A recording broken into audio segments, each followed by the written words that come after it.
Sir, ಇವತ್ತು ಏನು BJP ಅಧಿಕಾರನೇ ನೋಡಿಲ್ದಿದ್ದಂಥ ಪಕ್ಷ ಅದು. ಅವ್ರಿಗೆ ಸ್ವತಂತ್ರ ಹೋರಾಟನೂ ಗೊತ್ತಿಲ್ಲ, ಶ್ರಮನೂ ಗೊತ್ತಿಲ್ಲ. ಅವರು ಒಂದು ಧರ್ಮ ಮತ್ತು ಜಾತಿ ನೆಲೆಗಟ್ಟಲ್ಲಿ ಇವತ್ತೇನು ರಾಜಕೀಯ ಮಾಡ್ಕೊಂಡು ಬಂದಿದ್ದಾರೆ, ಆ ರಾಜಕಾರಣ ಮಾಡಿ ಇವತ್ತು ಆಲ್ರೆಡಿ ಆ ಧರ್ಮ ಮತ್ತು ಜಾತಿ ನೆಲೆಗಟ್ಟಲ್ಲೂ ಅವ್ರು ಫೇಲ್ಯೂರ್ ಆಗಿದ್ದಾರೆ. ಅದನ್ನು ಇದರಲ್ಲೂ ಜನನ ಹೆಚ್ಚಿಗೆ ದಿನ ಫೂಲ್ ಮಾಡೋಕ್ಕಾಗಲ್ಲ ಅನ್ನೋದು ಅವ್ರಿಗೆ ಗೊತ್ತಾಗ್ಬಿಟ್ಟಿದೆ. ಈಗ ಗೊತ್ತಾಗಿರೋದ್ರಿಂದ ಇವತ್ತೇನು ಜನಪರವಾಗಿ ಮತ್ತು ಜಾತ್ಯತೀತವಾಗಿ ಏನು ಕೆಲಸ ಮಾಡ್ತಿದ್ದಾರೆ, ಬಡವ್ರ ಪರವಾಗಿ ಏನು ಕೆಲಸ ಮಾಡ್ತಾ ಇದ್ದಾರೆ, ಆ ಗೌರ್ಮೆಂಟ್ಗಳನ್ನ ಅವರು ಇಡಿ ಮತ್ತು ಇನ್ಕಮ್ ಟ್ಯಾಕ್ಸ್ ಮತ್ತು CBIಯಿಂದ ಉರುಳಿಸುವಂಥ ಕಾರ್ಯಕ್ರಮವನ್ನು ಮಾಡ್ತಾರೆ. ಇವತ್ತು ಇಡಿನ ತಾವು ಗಮನಿಸಿರ್ಬೋದು, ಜಾರ್ಖಂಡ್ ಮುಖ್ಯಮಂತ್ರಿ ಶಿಬು ಸೊರೇನ್ ಅವ್ರನ್ನ ಇದೇ ರೀತಿ ಒಂದು ಲ್ಯಾಂಡ್ ಡೀಲ್ನಲ್ಲಿ ಅರೆಸ್ಟ್ ಮಾಡ್ತಾರೆ.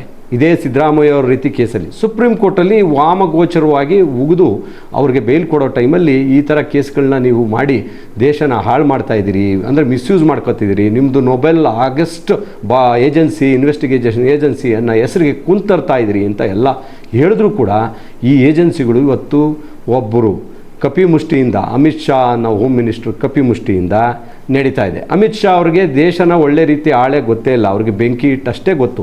ಬೆಂಕಿ ಇಟ್ಟೇ ಅವ್ರು ದೇಶಕ್ಕೆ ಅಧಿಕಾರಕ್ಕೆ ಬಂದಿರೋದು. ಇನ್ನು ಆ ಬೆಂಕಿ ಇಡೋದನ್ನು ಮುಂದುವರಿಸ್ತಾ ಇದ್ದಾರೆ.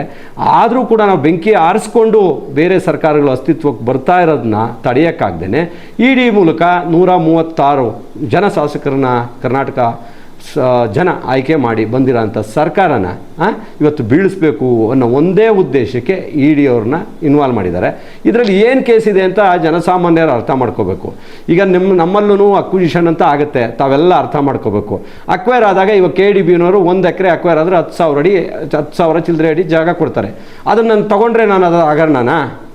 ಅಥವಾ KDBಯವರು ಯಾವುದೇ ಅಕ್ವಿಜಿಷನ್ ಮಾಡ್ದೇನೆ ನಾನು ಜಮೀನನ್ನು ತಗೊಬಿಡ್ತಾರೆ, ಬಲವಂತವಾಗಿ ತಗೊಂಡು ಡೆವಲಪ್ ಮಾಡಿದಾಗ ನನಗೆ ಪರಿಹಾರ ಕೊಟ್ಟರೆ ಅದು ಹಗರಣನಾ? ಇದನ್ನು ಜನ ಅರ್ಥ ಮಾಡ್ಕೋಬೇಕು.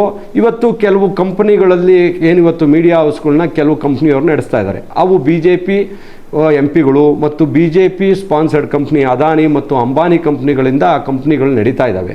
ಹಾಗಾಗಿ ಆ ಮೀಡಿಯಾ ಕಂಪ್ನಿಗಳು ತಮ್ಮ ಏನು ಈ ಪ್ರೆಸ್ ಅನ್ನೋ ಒಂದು ಮೌಲ್ಯ ಹಾಗೆ ಮತ್ತು ಆ ಬದ್ಧತೆ ಇದನ್ನು ಬಿಟ್ಟು ಒಂದು ಪಕ್ಷದ ಪರವಾಗಿ ಏಜೆಂಟ್ ಆಗಿ ಸಿದ್ದರಾಮಯ್ಯ ಅವ್ರದ್ದು ಯಾವುದೇ ಹಗರಣ ಇಲ್ಲದಿರು ಇದು ಹಗರಣ ದೊಡ್ಡ ಹಗರಣ ಅಂತ ತೋರಿಸೋವಂಥದ್ದು.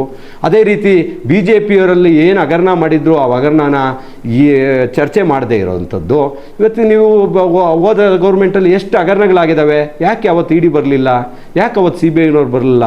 ಅದು ಯಾವ ಹಗರಣ? ಮತ್ತು ಏನು ಮೋದಿಯವ್ರಿಗೇ ಲೆಟ್ರ್ ಬರೆದ್ರು, ನಮ್ಮ ಕಾಂಟ್ರಾಕ್ಟರು ಅಸೋಸಿಯೇಷನ್ ಅಧ್ಯಕ್ಷರು ಮೊನ್ನೆ ತೀರ್ಕೊಂಡವರು ಮೋದಿಯವ್ರಿಗೆ ಲೆಟ್ರ್ ಬರೆದ್ರು, ಇಷ್ಟೆಲ್ಲ ದಂಧೆ ನಡೀತಾ ಇದೆ ನಿಮ್ಮ ಗೌರ್ಮೆಂಟಲ್ಲಿ ಮಾಡಿ ಅಂತ. ಯಾಕೆ ಮೋದಿಯವ್ರು ಕ್ರಮ ತಗೊಳ್ಳಿಲ್ಲ? ಮೋದಿಯವರು ಭ್ರಷ್ಟಾಚಾರನ ನಿರ್ಮೂಲನೆ ಮಾಡೋಕ್ಕೇನು ಈ ದೇಶದಲ್ಲಿ ಬಂದಿಲ್ಲ. ಮೋದಿಯವರು ಮೋಸ್ಟ್ ಇಂಡಿಯಾದಲ್ಲಿ ಏನು corrupt politician in the world ಅಂದರೆ ಮೋದಿ ಮತ್ತು ಅವರ ಹೆಡೆಡ್ ಬೈ ಗೌರ್ನಮೆಂಟು. ಏನು ಜೇನು ಕಿತ್ತರೆ ಕೈ ನೆಕ್ಕ ಅಂತ ಪದ್ಧತಿ ಇದ್ದಂಥದ್ದು, ಹಿಂದೆ ಇದ್ದಂಥ ಪದ್ಧತಿಯನ್ನು ಬಿಟ್ಟು ಈಗ ಜೇನು ಸಮೇತ ಹುಳುಗಳ ಸಮೇತ ಆ ರೊಟ್ಟು ಸಮೇತ ಹೊತ್ಕೊಂಡೋಗಿ ತಿಂತಾ ಇದ್ದಾರೆ. ಇದಕ್ಕೆ ದೇಶಕ್ಕೆ ಇದೇ ಸರ್ಕಾರ ಮುಂದುವರೆದ್ರೂ ಭವಿಷ್ಯನೂ ಇಲ್ಲ.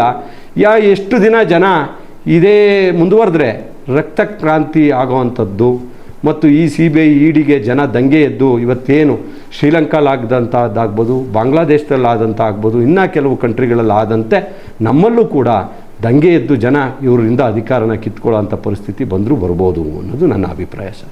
ಕೇಜ್ರಿವಾಲ್ ರೀತಿಯಲ್ಲಿ ಒಂದು ಕಡೆ ಸಿದ್ದರಾಮಯ್ಯನ ಕುಗ್ಗಿಸುವಂಥ ಪ್ರಯತ್ನ ಸರ್. ಕೇಜ್ರಿವಾಲ್ ಬಗ್ಗಿದ್ರ ಸರ್, ಅದೇ ರೀತಿ ಸಿದ್ದರಾಮಯ್ಯವರು ಬಗ್ಗಲ್ಲ.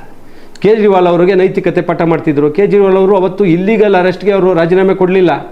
ನೈತಿಕತೆ ಪ್ರಶ್ನೆ ಬಂದಾಗ ಅವ್ರು ಬೇಲ್ ಆದಮೇಲೆ ಅವ್ರು ರಾಜೀನಾಮೆ ಕೊಟ್ಟರು. ಒಬ್ಬಳು ಸಾಮಾನ್ಯರಲ್ಲಿ ಸಾಮಾನ್ಯ ಒಬ್ಬ ಮಹಿಳೆಯನ್ನು CM ಮಾಡಿದ್ದಾರೆ. ಇವರಲ್ಲಿ ಯಾರನ್ನ ಮಾಡಿದಾರಾ? ಇವರಲ್ಲಿ ಭ್ರಷ್ಟರಲ್ಲಿ ಅತಿ ಭ್ರಷ್ಟರು. ಯಾರು ಇನ್ವೆಸ್ಟ್ ಮಾಡ್ತಾರೆ ಅವ್ರನ್ನ CM ಮಾಡ್ತಾರೆ.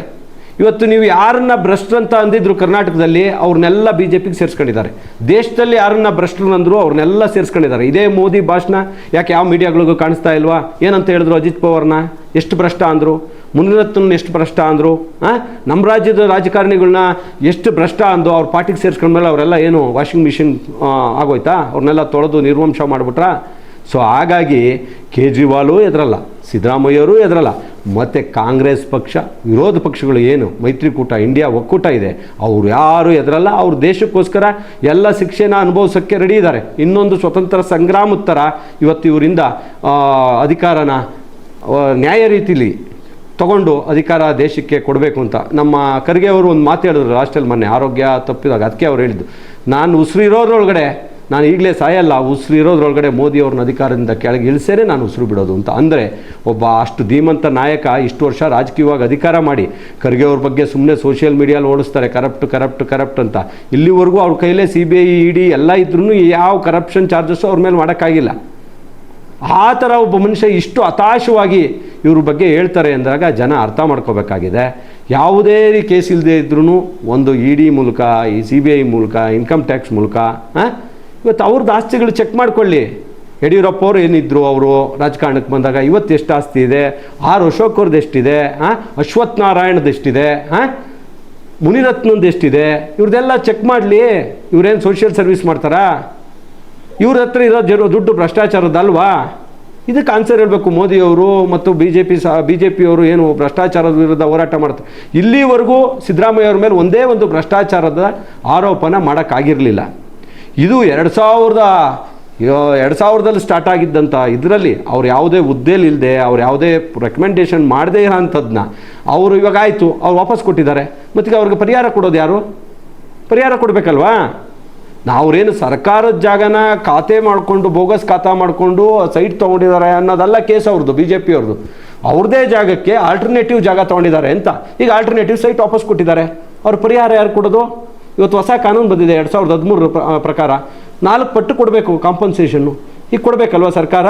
ಅದು CM ಮಗನ ಹೆಂಡತಿ ಆದರೂ ಅದೇ, ಮಗರಾದರೂ ಅದೇ, ಸಾಮಾನ್ಯ ರೈತನ ಮಗ ಆದರೂ ಅದೇ, ಯಾರಾದರೂ ಅದೇನೆ. ಹಾಗಾದರೆ ಇವರೆಲ್ಲ ತೊಗೊಂಡ್ರೆ, 6 ವರ್ಷಕ್ಕೆ ಜಮೀನನ್ನ ತೊಗೊಂಡ್ರೆ ಸರ್ಕಾರಕ್ಕೆ ಫ್ರೀಯಾಗಿ ಬಿಟ್ಕೊಡ್ತಾರಾ? ಯಡಿಯೂರಪ್ಪ ಅವ್ರು ಫ್ರೀಯಾಗಿ ಬಿಟ್ಕೊಡ್ತಾರಾ? ಮೋದಿ ಅವರು ಫ್ರೀಯಾಗಿ ಬಿಟ್ಕೊಡ್ತಾರಾ? ಅಮಿತ್ ಶಾ ಇವತ್ತು ಮಗನಿಂದ ದೇಶ ತುಂಬ ಹಾಳಾಗೋಗಿದೆ. IPL ಅನ್ನೋ ಒಂದು ದಂಧೆನ ವರ್ಲ್ಡ್ ಫೇಮಸ್ ಮಾಡಿ ಇವತ್ತು ಆ ದಂಧೆಯಲ್ಲಿ ಪ್ರತಿ ಹಳ್ಳಿಲಿ 100 ಜನ ಸೂಸೈಡ್ ಮಾಡ್ಕೊಂಡು ಸಾಯ್ತಾ ಇದ್ದಾರೆ IPL ಬೆಟ್ಟಿಂಗ್ ಆಡಿ. ಇದು ಕಾಣಿಸ್ತಾ ಇಲ್ವಾ CBIಗೆ, EDಗೆ ಮನಿ ಲ್ಯಾಂಡ್ರಿಂಗ್ ಕಾಣಿಸ್ತಾ ಇಲ್ವಾ? ಇಲ್ಲಿ IPL ಅಲ್ಲಿ ನಡೀತಾರೆ ಮನಿ ಲ್ಯಾಂಡ್ರಿಂಗು. ಯಾಕೆ ಅಮಿತ್ ಶಾ ಮೇಲೆ ಕೇಸ್ ಮಾಡಿಲ್ಲ ED ಅವರು, CBIನವರು? ಹಾಗಾಗಿ ಒಂದು ಪಕ್ಷದ ವಿರುದ್ಧ, ಒಂದು ಮೈತ್ರಿಕೂಟದ ವಿರುದ್ಧ ಏನು ಇವು ಅಸ್ತ್ರ ಬಳಸ್ತಾವ್ರೆ, ಇದು ತುಂಬ ದಿನ ಉಳಿಯಲ್ಲ. ಇದಕ್ಕೆ ಒಂದು ನಾಂದಿನ ಜನನೇ, ನಮ್ಮ ದೇಶದ ಜನ ಒಂದಿನ ಆಡೋ ಅಂಥ ದಿನಗಳು ತುಂಬ ದೂರ ಉಳಿದಿಲ್ಲ. ಅದು ಹತ್ತಿರದಲ್ಲೇ ಅದಾಗತ್ತೆ ಸರ್.